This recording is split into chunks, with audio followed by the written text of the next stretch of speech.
It's time for the yearly instalment of Please Activision Take My Money, or as we all know it, Call of Duty. This year it's Treyarch's turn, and with it comes Black Ops 3.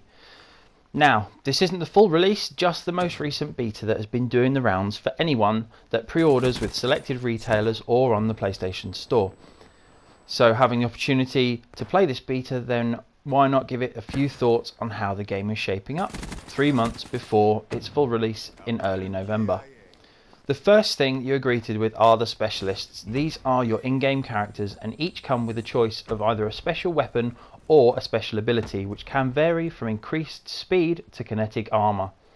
Each special gets activated after a specific time period, which can be boosted by getting kills in game. The first person I went for was the Outrider, with a compound bow that explodes enemies with one hit. Yes, it sounds awesome, but there is a catch. The shot has to be charged slightly to allow for greater coverage. This in turn will leave you vulnerable for a small period of time while you are charging. The best specialist I tried out was Ruin. With his gravity spikes, he was able to run into a room and slam said spikes into the floor, killing everyone in a radius around your character. In total, there are 9 specialists, with one being classified in the beta, available in the full game, and will definitely give a new sense to the game.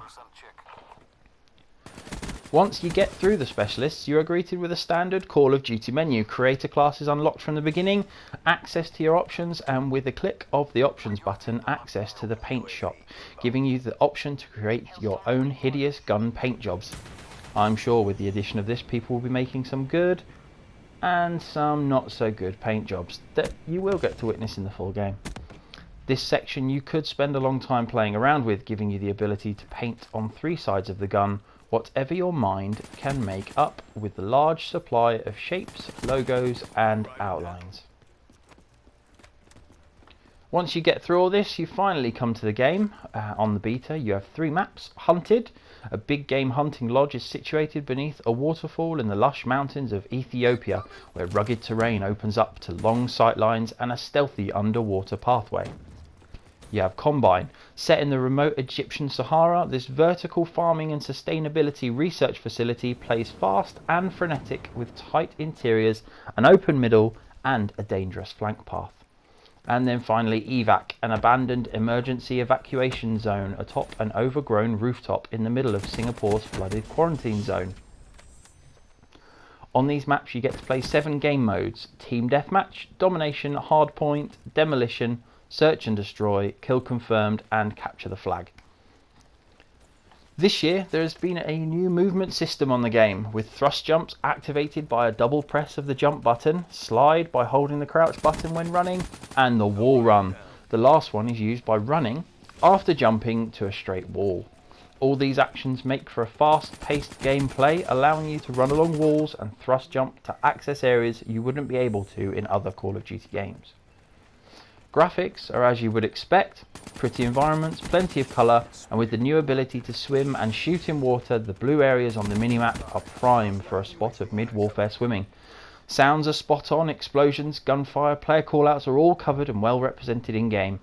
Each weapon sounding different from one another, each seeming to deal good amounts of damage on even the core game modes.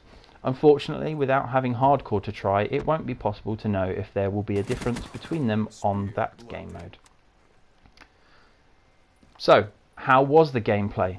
It was fast and frenetic, which seems to be the norm with the most recent Call of Duty games.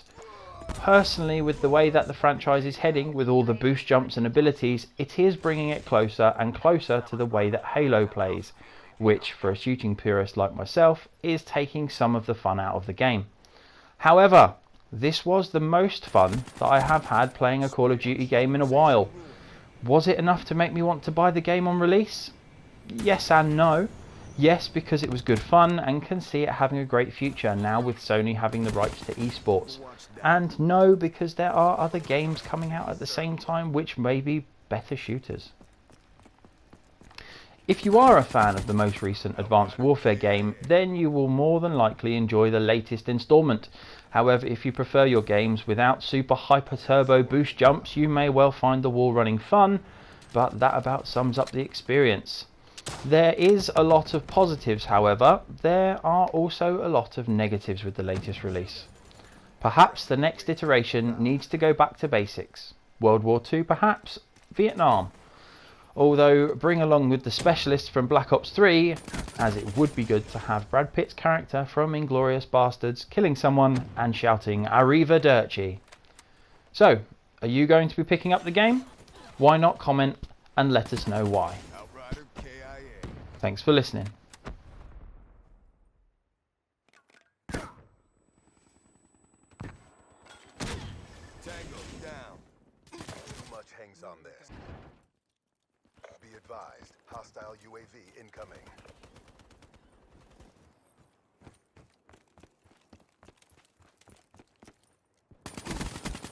EKIA.